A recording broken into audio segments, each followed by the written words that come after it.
Hi ಗೆಳೆಯರೆ, ನಾನು ನಿಮ್ಮ ಸವಿತಾ. ನಾನು ಸಿಟಿಯೊಂದರಲ್ಲಿ ಅಡುಗೆ ಕೆಲಸ ಮಾಡುತ್ತಿದ್ದೇನೆ. ನನಗೆ ಕಲ್ಯಾಣವಾಗಿ 15 ವರ್ಷಗಳು ಕಳೆದು ಹೋಗಿವೆ.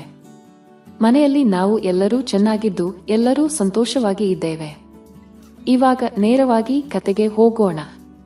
ನನಗೆ ಕಲ್ಯಾಣವಾದ 3-4 ವರ್ಷಗಳ ಕಾಲ ನಾನು ಮನೆಯಲ್ಲಿ ಸುಖವಾಗಿ ಸಂತೋಷವಾಗಿ ಇದ್ದೆ. ಏಕೆಂದರೆ ನನ್ನ ಕರಿಮಣಿ ಮಾಲೀಕ ನನ್ನ ಹಸಿವನ್ನು ಪ್ರತಿದಿನ ತೀರಿಸುತ್ತಿದ್ದರು. ಹೀಗಾಗಿ ನನಗೆ ಯಾವುದರ ಕೊರತೆಯೇ ಇರಲಿಲ್ಲ. ಆದರೆ ಹೀಗೆ ಒಂದಿಷ್ಟು ದಿನಗಳ ಬಳಿಕ ಅವರ ಬಿಸಿನೆಸ್ನಲ್ಲಿ ನಮಗೆ ಸಾಕಷ್ಟು ನಷ್ಟ ಉಂಟಾಯಿತು. ಇದರಿಂದ ಮನೆಯಲ್ಲಿ ಸಾಕಷ್ಟು ತೊಂದರೆಗಳು, ಸಮಸ್ಯೆಗಳು ಶುರುವಾದವು. ಇದರ ಜೊತೆಗೆ ಸಾಲವನ್ನು ಮಾಡಿದೆವು. ಅದರ ಜೊತೆಗೆ ಬಡ್ಡಿಯೂ ಕೂಡ ಬೆಳೆಯುತ್ತಾ ಹೋಯಿತು. ಹೀಗೆ ಮನೆಯಲ್ಲಿ ಶಾಂತಿ ನೆಮ್ಮದಿ ಇಲ್ಲದ ಕಾರಣ ಕೂಡ ಅವಾಗ ಜಗಳವು ನಡೆಯುತ್ತಿದ್ದವು. ಹೀಗಿದ್ದರೂ ಸಹಿತ ನನಗೆ ಮಾತ್ರ ಹಸಿವು ನಿರಂತರವಾಗಿ ಆಗಿರುತ್ತಿತ್ತು.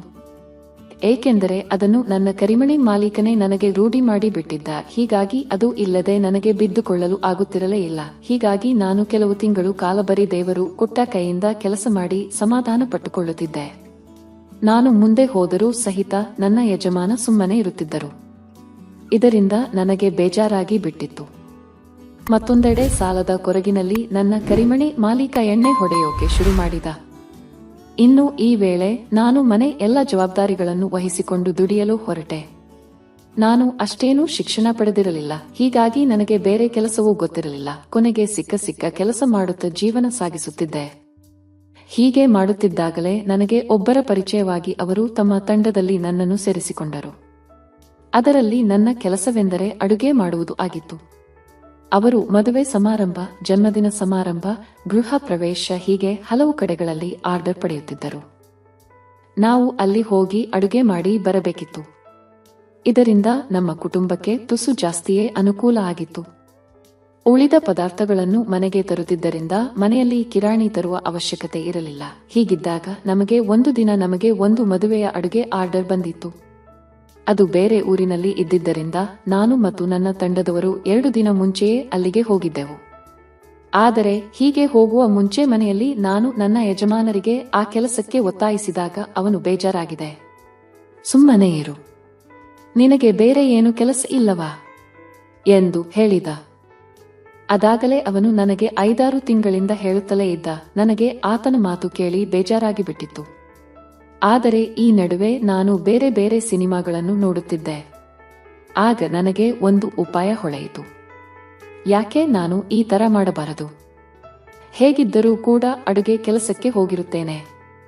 ಅಲ್ಲಿ ಯಾರಾದರೂ ಇದ್ದಾರಾ ಎಂದು ಯೋಚಿಸುತ್ತಿದ್ದಾಗಲೇ ನನಗೆ ನೆನಪಾಗಿದ್ದು ಅನಂತ್. ನಮ್ಮ ಮೇಲಿನ ಉಸ್ತುವಾರಿಯನ್ನು ಅವನೇ ವಹಿಸಿಕೊಂಡಿದ್ದ.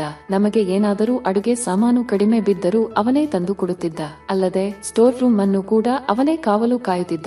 ಆದರೆ ಇವನು ಯಾವಾಗಲೂ ನನ್ನ ನೋಡುತ್ತಲೇ ಇರುತ್ತಿದ್ದರೂ ನಾನೇ ಅವನಿಗೆ ಮಣೆ ಹಾಕುತ್ತಿರಲಿಲ್ಲ. ಹೀಗೆ ಈ ಬಗ್ಗೆ ಹಲವು ದಿನ ಯೋಚಿಸಿದೆ. ಹೀಗೆ ಯೋಚಿಸುತ್ತಿದ್ದಾಗಲೇ ನಮಗೆ ಬೇರೆ ಊರಿನಲ್ಲಿ ಸಮಾರಂಭಕ್ಕೆ ಅಡುಗೆ ಮಾಡುವ ಕೆಲಸ ಸಿಕ್ಕಿತ್ತು. ಅದು 2 ದಿನದ ಸಮಾರಂಭವಾಗಿತ್ತು. ನಾವು ಹಿಂದಿನ ದಿನ ಸಾಯಂಕಾಲವೇ ಹೋಗಬೇಕಿತ್ತು. ಹೀಗಾಗಿ ನಾವು ಮೊದಲು ಹೋಗಿ ಎಲ್ಲ ಅಡುಗೆ ಸಾಮಾನು ಮತ್ತು ತರಕಾರಿ ಎಲ್ಲ ತಂದು ಕಾಯುತ್ತಾ ಇದ್ದೆವು. ಆಮೇಲೆ ಅವನು ಬಂದು ಅವುಗಳನ್ನು ಸ್ಟೋರ್ ರೂಮಿನಲ್ಲಿ ಇಟ್ಟು ಕೀ ಹಾಕಿದ. ಸಂಜೆ ಸುಮಾರು 10 ಗಂಟೆಗೆ ನಮ್ಮ ತಂಡದ ಉಳಿದ ಸಿಬ್ಬಂದಿ ಬಂದರು. ತರಕಾರಿ ಎಲ್ಲ ತೊಳೆದು ಕತ್ತರಿಸುವ ಕೆಲಸ ನಮ್ಮದಾಗಿತ್ತು. ಅಡುಗೆ ಮಾಡುವವರು ಬೇರೆಯವರು ಆಗಿದ್ದರು. ಹೀಗೆ ಅಡುಗೆ ಮಾಡುವಾಗ ಅವನು ಆವಾಗ ನನ್ನ ನೋಡುತ್ತಾ ಇದ್ದ. ನಾವು ಮಾತ್ರ ಅಡುಗೆ ಕೆಲಸದಲ್ಲಿ ನಿರತರಾಗಿದ್ದೆವು. ಏಕೆಂದರೆ ಅಡುಗೆ ಕೆಲಸ ನೀಟಾಗಿ ಇರಬೇಕಿತ್ತು. ಆಗ ನಾನು ಕೂಡಲೇ ಆ ಕೆಲಸ ಬಿಟ್ಟು ಹೊರಗೆ ಹೋದೆ. ಅದಾಗಲೇ ಸೂರ್ಯ ಮುಳುಗಿ 4-5 ಗಂಟೆ ಆಗಿತ್ತು. ನಾನು ಹೊರಗೆ ಹೋಗುವ ಮುಂಚೆಯೇ ಅಲ್ಲಿಯೇ ಒಂದು ಗಿಡದ ಹಿಂದೆ ಹೋಗಿ ಸ್ವಲ್ಪ ನೀರು ಬಿಡುತ್ತಾ ಇದ್ದ. ಆಗ ನಾನು ಅದನ್ನು ನೋಡಿ ದೂರದಿಂದಲೇ ಸುತ್ತುವರೆದು ಅವನ ಎದುರಿಗೆ ಬಂದು ನಿಂತಿದ್ದೆ. ಆದರೆ ಕತ್ತಲೆ ಜಾಸ್ತಿ ಇದ್ದಿದ್ದರಿಂದ ಏನು ಕಾಣುತ್ತಿರಲಿಲ್ಲ. ಆಗ ಅವನು, ನೀವು ಇಲ್ಲಿ ಬಂದಿದ್ದು ಯಾಕೆ? ಎಲ್ಲರೂ ಒಳಗೆ ಅಡುಗೆ ಮಾಡ್ತಾ ಇದ್ರಲ್ಲ ಎಂದು ರಾಗ ಎಳೆಯತೊಡಗಿದ. ಆಗ ನಾನು, ನೀವು ಯಾವುದಕ್ಕೆ ಬಂದಿದ್ದೀರಿ? ಅದಕ್ಕೆ ನಾನು ಬಂದಿದ್ದೆ ಎಂದು ಹೇಳಿದೆ. ನಾನು ಮೊದಲೇ ನಿರ್ಧಾರ ಮಾಡಿದಂತೆ ಈ ಬಾರಿ ಹೇಗಾದರೂ ಮಾಡಿ ಮನೆಯಲ್ಲಿ ಸಿಗದಿದ್ದನ್ನು ಹೊರಗೆ ಪಡೆಯಬೇಕು ಎಂದು ನಿರ್ಧಾರ ಮಾಡಿದ್ದೆ. ಆಗ ನಾನು ಮತ್ತೆ ನಡೀರಿ ಅಡುಗೆ ಮಾಡಬೇಕು ಎಂದು ಹೇಳಿದಾಗ ಅವನು, ನೀವು ಹೋಗಿ, ನನ್ನ ಫೋನ್ ಇಲ್ಲೇ ಬಿದ್ದಿದ್ದೆ ಅನ್ಸುತ್ತೆ, ಕತ್ತಲಲ್ಲಿ ಕಾಣುತ್ತಾ ಇಲ್ಲ, ಸ್ವಲ್ಪ ನಿಮ್ ಫೋನ್ನಿಂದ ಕಾಲ್ ಮಾಡಿ ಅಂತ ಹೇಳಿದ. ಆಗ ನಾನು ನನ್ನ ಫೋನ್ನಿಂದ ಕಾಲ್ ಮಾಡಿದಾಗ ಅವನ್ ಮೊಬೈಲ್ ಸ್ವಿಚ್ ಆಫ್ ಬರ್ತಾ ಇತ್ತು. ಆಗ ನಾನು ಸ್ವಿಚ್ ಆಗಿದೆ ಎಂದು ಹೇಳಿದೆ. ಆಗ ಅವನು ಸರಿ ನಿಮ್ಮ ಫೋನ್ ಕೊಟ್ಟು ಹೋಗಿ ನಾನು ತಂದು ಕೊಡ್ತೇನೆ ಎಂದು ಹೇಳಿದ. ನಾವು ಸರಿ ಎಂದು ಹೇಳಿ ಅಡುಗೆ ಮನೆಗೆ ಹೋದಾಗ ಅಡುಗೆ ಕೆಲಸದ ತಯಾರಿ ಜೋರಾಗಿ ನಡೆಯುತ್ತಾ ಇತ್ತು. ಆಮೇಲೆ ಅವನು ಅಲ್ಲಿಗೆ ಬಂದು ಎಲ್ಲರನ್ನೂ ನೋಡುತ್ತಾ ಇರುತ್ತಾ ಇದ್ದ. ಆದರೆ ನನ್ನ ಕಡೆಗೆ ಮಾತ್ರ ನೋಡುವಾಗ ನಗೋದು ಅದು ಇದು ಅಂತ ಮಾಡ್ತಾ ಇದ್ದ. ಆಗ ನನಗೆ ಸ್ಟೋರ್ ರೂಮಿನಲ್ಲಿ ಇಟ್ಟಿದ್ದ ಮಸಾಲೆ ಪದಾರ್ಥ ಬೇಕಾಗಿತ್ತು. ಸ್ವಲ್ಪ ಅದನ್ನ ತೆಗೆದು ಕೊಡಿ, ಅದನ್ನೆಲ್ಲ ಹುರಿದು ಪುಡಿ ಮಾಡಬೇಕು ಎಂದು ಹೇಳಿದೆ. ಆಗ ಅವನು ನನಗೆ ಅದು ಗೊತ್ತಾಗೋದಿಲ್ಲ, ನೀವೇ ಬನ್ನಿ ಎಂದು ಹೇಳಿ ಸ್ಟೋರ್ ರೂಮಿಗೆ ಹೋದ. ನಾನು ಅಲ್ಲಿನ ಮಸಾಲೆ ಪದಾರ್ಥಗಳನ್ನು ತೆಗೆದುಕೊಳ್ಳುತ್ತಿದ್ದೆ. ಅವನು ಅಲ್ಲಿಂದಲೇ ಸೌಂದರ್ಯವನ್ನು ನೋಡುತ್ತಾ ನಿಂತಿದ್ದ. ಹೀಗೆ ತೆಗೆದುಕೊಳ್ಳುವಾಗ ನಾನು ಅಚಾನಕ್ ಆಗಿ ಮುಂದೆ ನೋಡಿದಾಗ ಅವನ ಜೊತೆಗೆ ಮತ್ತೊಬ್ಬನು ನಿಂತಿದ್ದು ನನ್ನ ಗಮನಕ್ಕೆ ಬಂದಿತು. ಆಗ ನಾನು ನಕ್ಕು ಸುಮ್ಮನಾಗಿ ಆಮೇಲೆ ಮಸಾಲೆ ಪದಾರ್ಥಗಳನ್ನು ತೆಗೆದುಕೊಂಡು ಅಡುಗೆ ಮಾಡಲು ಬಂದೆ. ಹೀಗೆ ಅಡುಗೆ ಮಾಡುತ್ತಾ ಕೂತಾಗ ಅವನು ಹೊರಗೆ ಹೋಗುವ ಮುಂಚೆ 11 ಆಗಿದೆ. ಯಾರಿಗಾದರೂ ಏನು ಬೇಕು ಹೇಳಿ, ಆಮೇಲೆ ಎಲ್ಲ ಅಂಗಡಿ ಬಂದ್ ಆಗುತ್ತೆ ಅಂತ ಹೇಳಿದ. ಎಲ್ಲರೂ ತಮಗೆ ಬೇಕಾಗಿದ್ದನ್ನು ಹೇಳಿದರು. ಆಗ ನನಗೆ ಕೇಳಿದಾಗ ಏನಿಲ್ಲ ಎಂದು ಹೇಳಿದೆ. ಆದರೆ ಅವನು ಹೀಗೆ ಹೋದ ಮೇಲೆ ನಾನು ಅವನಿಗೆ ಫೋನ್ ಮಾಡಿದಾಗ ಹೇಳಿ ಗೊತ್ತಾಯ್ತು ಅಂತ ಹೇಳಿದ. ಆಗ ನಾನು ಫೋನ್ ಸಿಕ್ಕಿತಾ ಎಂದು ಕೇಳಿದಾಗ ಅವನು ಹೌದು ಸಿಕ್ಕಿದೆ ಅಂತ ಹೇಳಿದ. ಹೀಗೆ ಅವನ ಜೊತೆಗೆ ಸ್ವಲ್ಪ ಹೊತ್ತು ಮಾತನಾಡಿದ ಬಳಿಕ ನಾನು ಅದನ್ನು ತಗೊಂಡು ಬನ್ನಿ ಎಂದು ಹೇಳಿದೆ. ಆಗ ಅವನು ಅದನ್ನು ಎಂದರೆ ಎಂದ. ಆಗ ನಾನು ಹೆಲ್ಮೆಟ್ ತಗೊಂಡು ಬನ್ನಿ ಏನು ನೇರವಾಗಿ ಹೇಳಿದೆ. ಅವನಿಗೆ ಎಲ್ಲವೂ ಅರ್ಥವಾಗಿತ್ತು.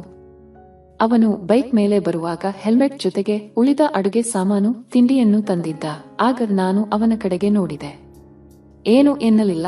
ಆಮೇಲೆ ತುಸು ಹೊತ್ತಿನ ಬಳಿಕ ನಾನು ಅವನಿಗೆ ಫೋನ್ ಮಾಡಿ ಆವಾಗಲೇ ಹೋಗಿದ್ದ ಜಾಗಕ್ಕೆ ಮತ್ತೆ ಹೋದೆ. ಅವನು ಕೂಡ ಅಲ್ಲಿಗೆ ಬಂದ. ಆಗ ಅವನು ಮತ್ತೆ ಇವಾಗ ಯಾಕೆ ಹೊರಗೆ ಬಂದಿರಿ ಎಂದು ಕೇಳಿದ. ಆಗ ನಾನು ಅವನಿಗೆ ಜಾಸ್ತಿ ಹೊತ್ತು ಇಲ್ಲೇ ಇದ್ದರೆ ಅಡುಗೆ ಕೆಲಸದವರು ಬರುತ್ತಾರೆ ಎಂದು ಹೇಳಿದೆ. ಅವನು ತಡ ಮಾಡದೆ ಆ ಕೆಲಸ ಶುರು ಮಾಡಿದ.